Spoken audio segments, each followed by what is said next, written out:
Welcome to week 6 of Industrial Analysis, the module BAN 313. In this week we're going to talk about probability, but not just throwing a dice or drawing a card out of a stack. Instead we're going to look at more practical examples that may be of value to you as an industrial engineer. The specific example or the case study that we're going to look at in this week is that of a call center. The following picture may actually pop up in your mind, but in reality it looks a lot different. Many people sitting in a room in front of a workstation, receiving calls and trying to fulfill queries or customer transactions. Now, I may be one of many clients of, for example, a bank. And during this period of COVID-19 lockdown, it's not necessarily a good thing for you to go into the branch because of social distancing. So instead what we're going to do is we're going to phone in to a call center using your device, your phone, and actually getting the transaction settled or sorted out or solve your query by actually phoning into the bank's call center. You can probably associate with the waiting time of hearing and listening to elevator music and a voice telling you that your call is very important to us and you will be transferred to the next available agent, so please stay online. And that can typically happen when the immediate demand for call center agents are just much higher. There simply aren't enough agents. But the opposite is also true. A bank cannot afford to just overstaff a call center. So they have to find a very good balance in terms of how do we service our clients and make them happy, because a key performance indicator is very often the time that a customer waits for a call center agent. So we have to get that balance quite right. And in this case study, what we're going to look at is using evidence, using data to try and solve a call center's problem of exactly how many call center agents should we actually employ. And in the process, we're going to introduce you to concepts of probability, but using real data instead of just kind of fabricated examples. Now, again, trying to be evidence-based, a bank can look at its book and see that it has 70 customers. And we're going to keep the numbers quite simple in this example, or at least this explanation. Now, when we look at the call center, we can evaluate and just measure the number of calls that actually came in. And these call centers typically have extremely good data in terms of tracking the calls, how long they're in the queue, and how long they actually spend at each one of the agents. Now, if we look at our transaction log and we see that we have 35 calls, and we know that we need one call center agent for every 5 calls in a day, then we can do a quick calculation and say, all right, we need 7 call center agents. We can then use this knowledge of the probability that of a call coming in given our number of customers to infer what will happen in future and actually predict the number of call center agents that we may need. So let's say our marketing department does a sterling job and they're going to raise our customer base from 70 all the way up to 100. We can then use the knowledge that we already have, that 50% of our number of customers are likely to call during any one day, which we got from 35 divided by 70. And if we use that same probability or that same fraction on our increased number of customers, we can quickly calculate that we can expect 50 calls to actually come in. And knowing that for every 5 calls that come in, we need 1 call center agent, we can calculate that we will need in future 10 call center agents. All right, but in this case study, we're going to make it slightly more practical than this elementary example that I just gave by looking at 3 specific aspects. And the first one is that we will work with varying call volumes, which means that every day we can expect a different number of customers to actually phone into the call center, which is quite realistic. And then the second aspect is that there will be a self-help function. So when you actually phone into the call center, you will have the option to solve some of your queries or perform some of your transactions by just following the voice prompts and saying, yes, I would like to inquire about my account balance, and you press a 1 or a 2 or whatever the number is, and it actually solves it without you having to go to a call center agent. The third aspect is that we're going to look at client segmentation, and that is that all of the clients phoning in are not treated the same way. So you can consider yourself employed in the call center of a bank that provides 24-hour assistance to its clients. The clients can either self-help or opt to talk to a call center agent because some people just enjoy speaking to a human being more. And then we're going to use the key performance indicator, will be the time that clients wait before they can actually talk to a call center agent. Now, our clients are segmented into 3 groups. Platinum are those fancy clients with a lot of money in the bank. Gold customers have got a fair amount of money in the bank, so they're also still quite important. And then silver is those customers that don't necessarily have so much money in the bank, right? Not so much. But we still want to retain our client base, and we actually want to provide them with good service. So we're going to assume that currently we have 75,000 clients in our client base, and we expect that to grow to around about 100,000 clients. Now, we want to set up a dedicated call center line for each one of our 3 client groups, namely Platinum, Gold, and Silver. And each of those call center lines will be staffed by dedicated agents, only servicing those clients. So we need to determine for each one of those lines, how many call center agents should they actually employ. The assumption, one of the assumptions that we're going to make is that the behavior, the proportion of our Platinum, Silver, and Gold clients will stay the same, and the client habits, meaning the probability of them calling or of them using self-help functions or opting for a call center agent, those habits will remain constant as the numbers grow as well. All right, so we need to estimate the staffing levels for Platinum, Gold, Silver lines using the following guidelines. Firstly, for the Platinum group, we expect to have 1 agent for every 10 calls. For our Gold clients, we would like 1 agent for every 20 calls, and then for Silver, 1 agent for every 40 calls. So what data are we going to base our decisions on? We will make a data set available to you that was recorded over a period of 30 days. And for each one of these days, the bank recorded the time that the call came in, the client's classification as either being Platinum, Gold, or Silver, and then also whether the call agent required to speak to an agent or whether they opted for self-service. So the data file itself is called calllog.csv, and it looks something like this. The first column is the date. The second column is the time of day that the call came in. And then the third column tells you what the client segment is. And finally, you have a value of true or false indicating whether an agent was requested. So if the value is true, it means the person wanted to talk to a call center agent. False if they were able to help them via self-help functions. Right, so we're making this data available both on ClickUp, but it's also publicly available on GitHub.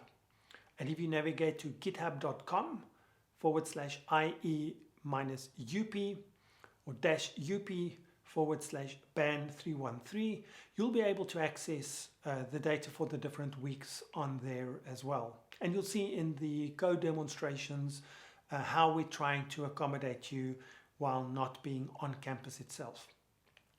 At this point, I want to strongly encourage you that you first try and solve this practical before proceeding and watching the rest of this video, because I'm now going to demonstrate some of these functions in terms of how you can go about doing it. But I really want to urge you, stop the video or watch later again, and first give it a shot yourself. This is a very easy spectator sport. Watching me do it is, oh yes, I understand. Okay, that's why he does it the way he does it. So if I explain it, it makes a lot more sense. But it's important from a learning point of view that you first now pause, take a break, and actually try it with the actual data and just see what answers you actually come up with. So go ahead, hit the pause button, and I'll talk to you again soon. In this first part of the demonstration, I am just going to read in the data, and we will start with some exploratory analysis. Now, if you do not have R and RStudio installed on your computer, I want to show you RStudio.cloud, which was launched earlier this year. And I've already created an account for myself. It is free and I am logged in. You just have to sign up. But what is really neat is that you can create different workspaces. So I've already created a workspace for band 313. And there's some other guides, some primers, and some cool cheat sheets that you can consider. Now, when we work in R and RStudio, the first thing we do is to create a new project. And while that actually loads, I want to also navigate to github.com/IEUP/band313.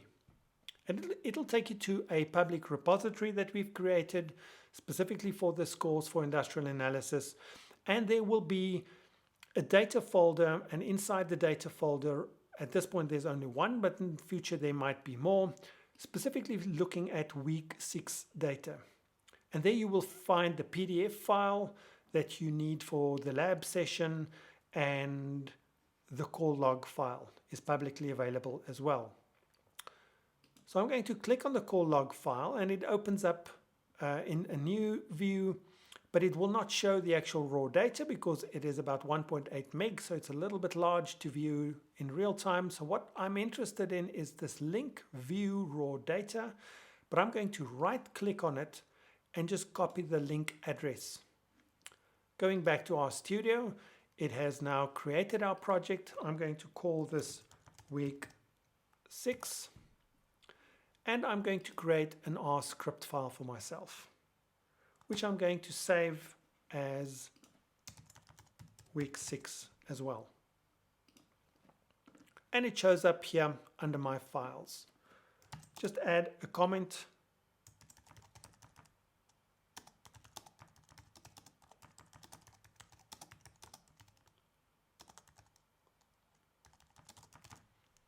That this script file deals with the analysis for week 6 case study on call center data. I like starting with a clean workspace, and then I want to call my readr library. Now you'll see that unfortunately in RStudio Cloud, not many additional libraries have been loaded. It's just the base R. So every time that you log in, you will have to install the package manually. And this can take some time. Well, not that long. It'll take a few seconds, maybe a minute.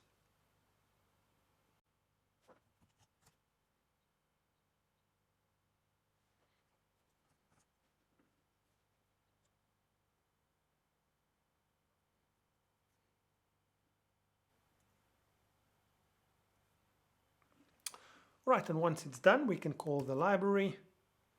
And the cool thing is that we can now read in our data using the familiar read_CSV, but instead of pointing it to a file, we are pointing it to this URL that we've copied from GitHub.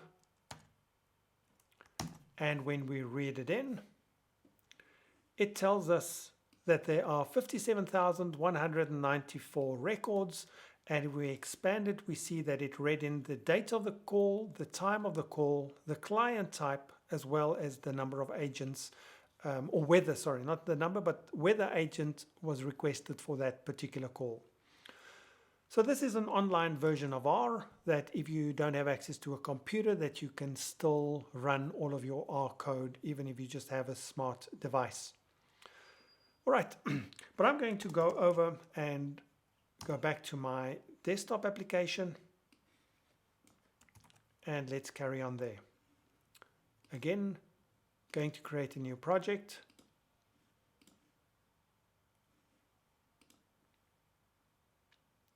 On the desktop, I already created a folder for myself, and I typically work with a folder dedicated to my R scripts, a folder dedicated to my graphics, and a folder dedicated to my data. And you will see that in my data folder, I've already downloaded calllog.csv. So I'm creating this project, and the point of reference will be the folder in which my R scripts are.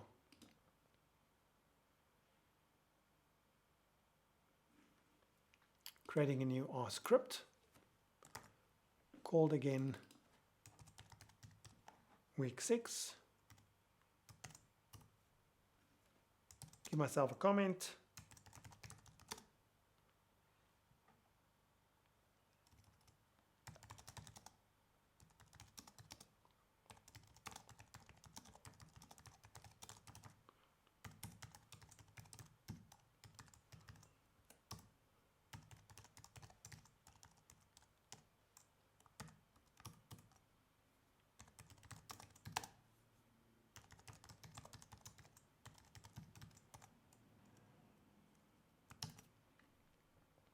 And in the same way as what I've just done online, I can call read CSV, read underscore CSV. It reads in directly from the URL, but I would have achieved exactly the same thing if I navigated with a relative path to say go up one level, then go into my data folder and read in the call log. That would have read in the data much quicker because it is locally available. Right, so in this first part of the analysis, we will determine, look at some summary statistics, look at the total number of calls, the calls from different client groups, as well as the total number of agents or calls that went through to the agents. And we're going to try and estimate the number of agents that we will actually require. Now, just a heads up, this first approach is not necessarily the correct way because we make some wild assumptions and we will challenge them as we go on. Right, but the call data is available in our environment and we can kind of look at it and open it up.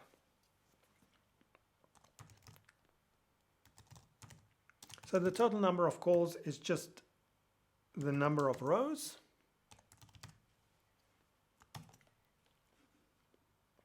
Which is 57,194. We can also say calls per day and summarize it by date.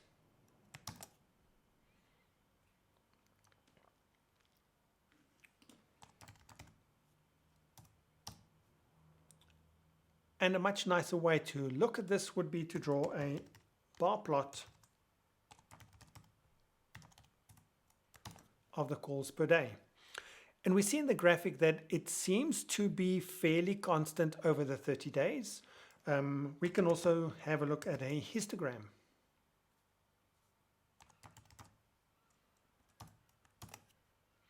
And it doesn't follow a clear distribution. It doesn't look like a normal distribution exactly. It doesn't look like a uniform. So it's not that easy to know what the distribution is. Because we only have 30 data points to work with. All right. But we can calculate the minimum, the maximum, the median. We can, over those 30 values, we can decide how we want to slice and dice the data. I'm going to change the name here to just say that is the table.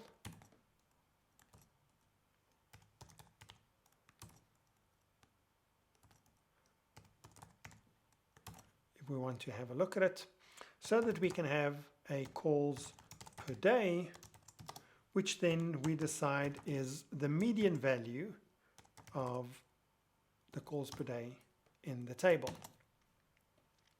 Right. The median is just a more robust statistic, but if you want to go and check what the mean is,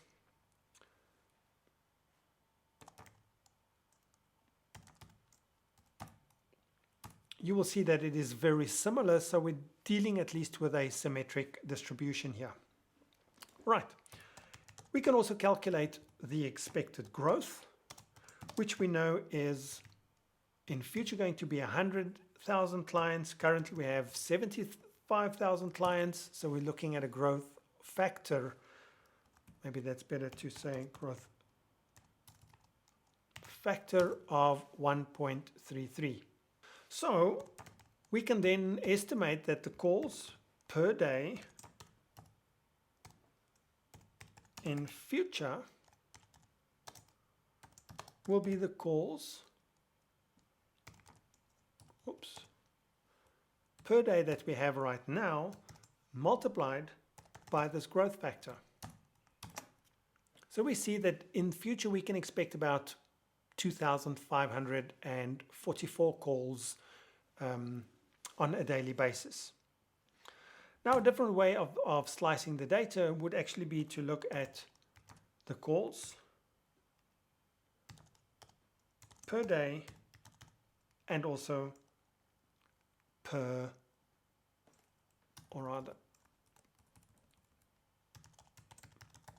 client segment per day, and have a look at the table of calls.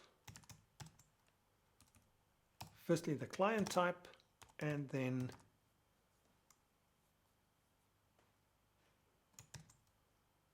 the day.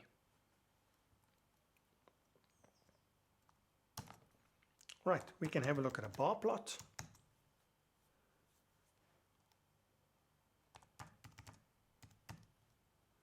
Client per day, and we see our 3 client segments, and we can see on the y-axis the frequency, the actual number of calls per client per day. If we want to have a look at this as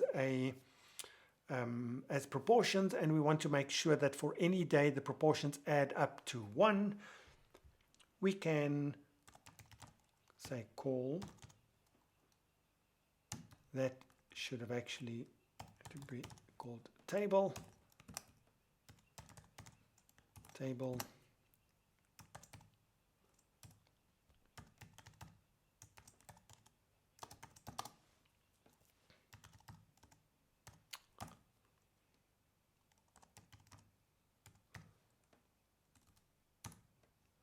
And we want to call the margin to actually say sum over the different rows. And if we now draw a bar plot,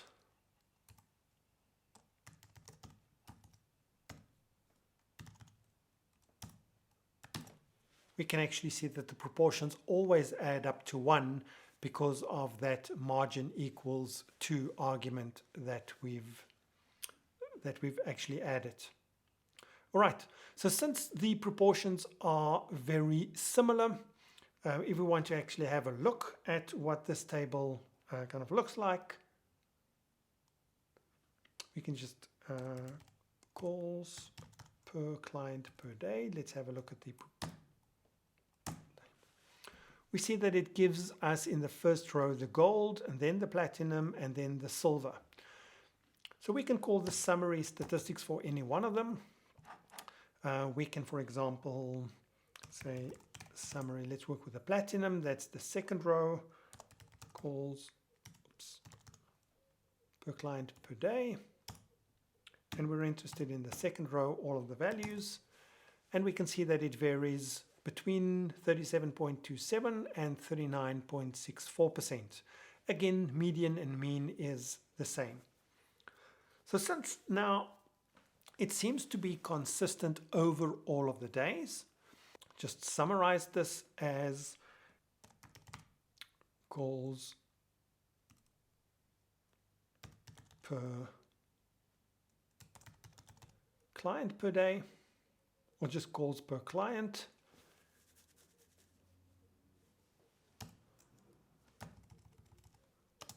And summarize the fraction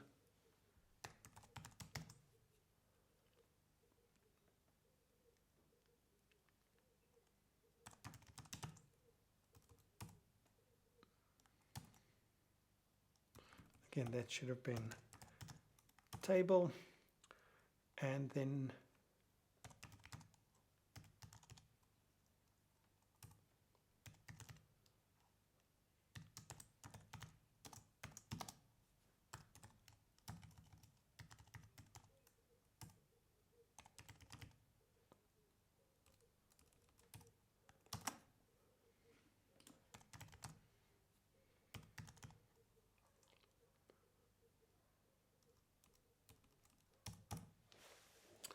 and now over all of the 30 days, we can just calculate the proportions, and we see that the proportion of all the calls are 23% for gold, 38.49% for platinum, and roughly about 38.45% for silver.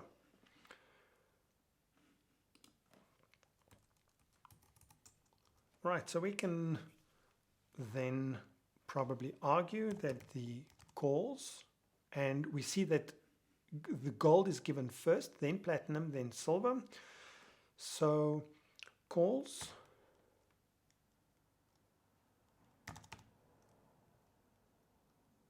per day in future of platinum is what we want to calculate. And we can say fraction for platinum is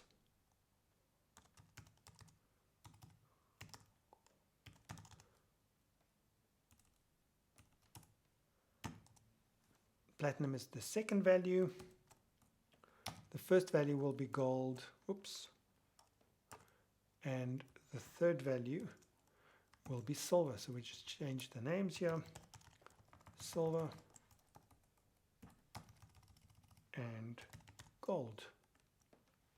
So then we can calculate the calls per day that we expect in future for platinum customers. And that will be the calls per day in future, which we know is 2,544, and we multiply it by the fraction for platinum. Just make sure that we've calculated all of that. And then we can calculate the calls per day. Can we expand? No. Per day in future for platinum, and we can do the same for gold and silver. So the calls per day in future for gold will be the calls per day in future multiplied by the fraction for gold. And finally, the calls per day in future for silver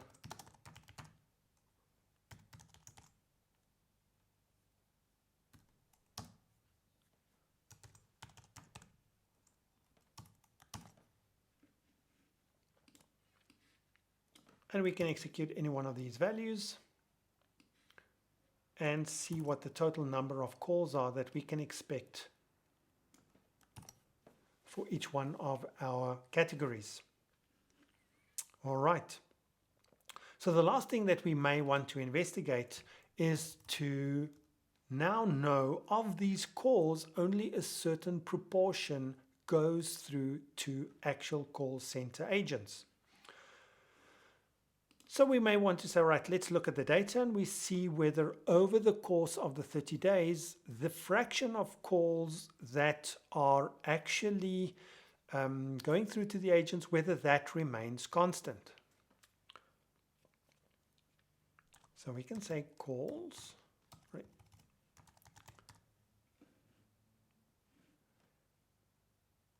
agents requested per day. Let's make that a table first. Look at all our calls.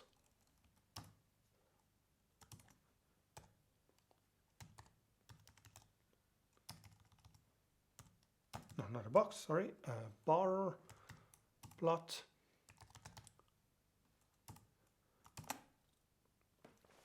And we can see, sorry, that should not have been just agents requested.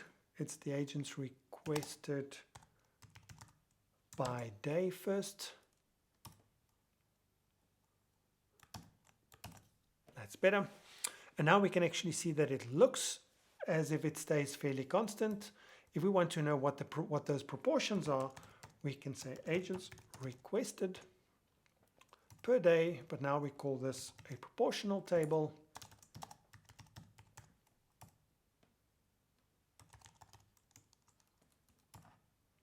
And we use margin equals 2 again to just make sure that for each one of these entries, which is summing over the different rows, that should add up to 1, so that we get the proportion per day. And that we can also visualize as a bar plot. Agents requested. And we see that the proportion seems to be fairly consistent over the 30 days. And if we just want to have a look at the proportional table, oops, we see that false is given first and true is given second. So, and whatever is first is at the bottom over here. So we are interested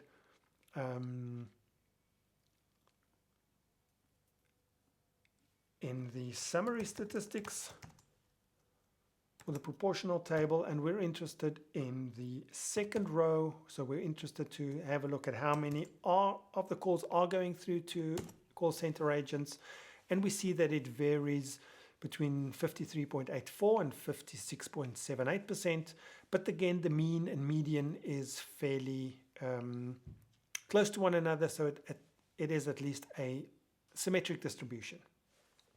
So since it is consistent over the 30 days, so we would be able to then say agents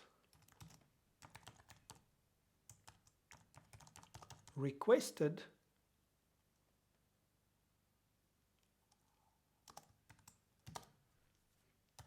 is a table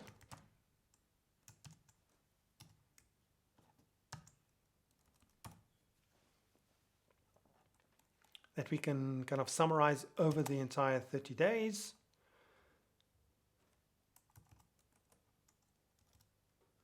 Again, that should have been just called a table so that we know.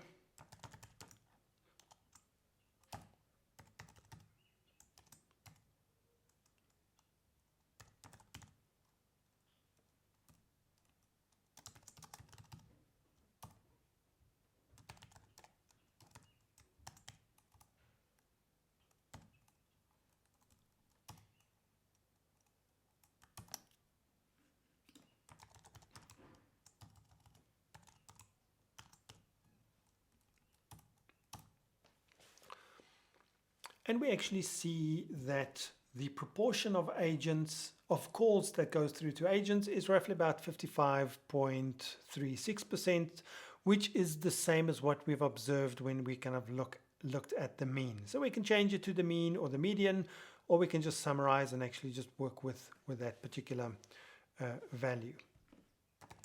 So I'm going to just requested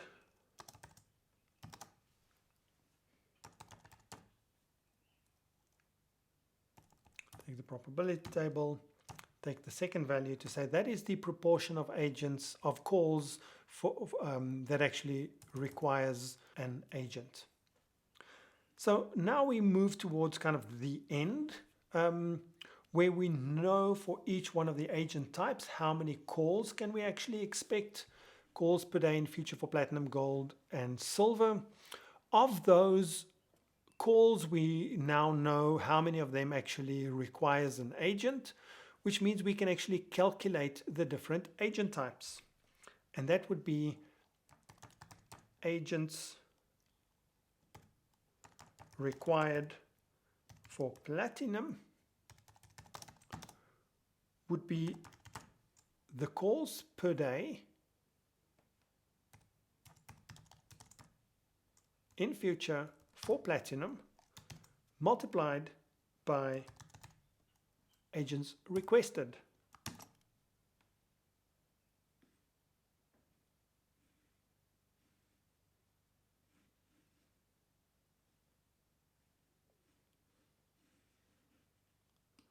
That should give us a single value. No, it doesn't.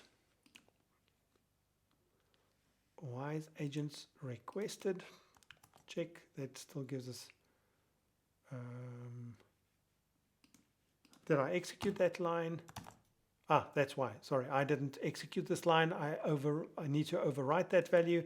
The agents requested is the second value, and if I multiply that with the number of calls, I actually get 542. But I cannot employ 0.184 people, so let's just take the ceiling, which means we round up. And I need to employ 543 individuals. I'm going to do the same. Just copy that line, which is always dangerous, and I'm going to change that to gold. Change that value to gold.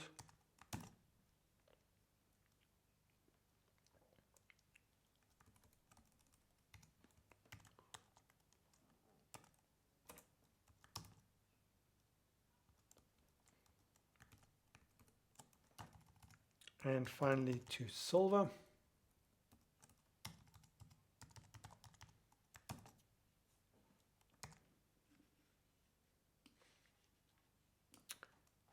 And I see that I need 543 agents for my gold line. Sorry, that's not quite true. I now need to divide by the number of, that's the total number of calls that will be going through to the agents. For the platinum customers, I need to divide by 10 because I need one agent per 10 calls. For gold, I need to divide by 20. And for silver, I need to divide by 40. And then I know that I need 55 clients for platinum, 17 for gold, and 14 for silver. Now, we've made a couple of wild assumptions, which we will unpack in the second portion of this demonstration. In the preceding demonstration, we made a fundamental assumption, and we now need to challenge this assumption of independence. And you may recall that we calculated the probability that a call is transferred to a call center agent. So the probability that agent requested is actually true, we calculated that to be 55.36%. Now, we have two mutually exclusive sets that we deal with here. Firstly, the client type. A client can either be platinum or gold or silver, but it can only be in one of those categories. And when a call comes in, it either gets transferred to an agent or it is self-help. It cannot be both. What is possible is that there are gold customers who choose to transfer a call, and there may be gold customers who choose self-help. So the client type and agent requested sets are not mutually exclusive. So for this probability, agent requested is true to really be 55.36%, we need to go and first check that indeed is the overall probability that a call gets transferred to a call center agent. Is it the same as the probability that a call is transferred to a call center agent, given, that's what the upright line means, given that the client type is platinum. Are those two probabilities actually the same? So we can subset our data to look only at platinum customers and do the calculation. And similarly, we need to check that those probabilities is indeed the same, given that the customer is gold and given that the customer is actually silver. And if this indeed is the same, then our first calculation for probability that a call gets transferred to an agent is indeed 55.36%, because that influences the number of agents that we actually have. So first hint, you need to go back to the numbers and the data and check and challenge this independence assumption. And the second thing that I want you to go back and have a look at is the fact that we've been planning for the mean, or actually the median in our specific case. So early on in our demonstration, we said that the number of calls per day, we checked that it indeed is roughly the same over the course of 30 days in the data set. We used the median from the aggregation of the data into the different days. But there is a really cool function in R that is called quantiles that allows us to calculate the sample quantiles. You give it the data and you specify the probability for which you want to calculate the sample quantile for. So instead of using the median, which is the 50th percentile, or the 50% quantile, which means that 50% of the data lies at that value or lower, we can also have calculated the number of calls per day as the 80th percentile. So we could use the quantile function and we say 80% of the data should have this value or less. So now we actually take a little bit more of a conservative way. So we assume a higher number of calls per day, and that is what we base our calculation on, which will typically mean that we have more calls in each one of our call center lines, which also implies that we will probably build in a little bit of fat in terms of the number of agents that we actually employ in each one of our client segments. Or we can take even a more conservative approach and use the 95th percentile.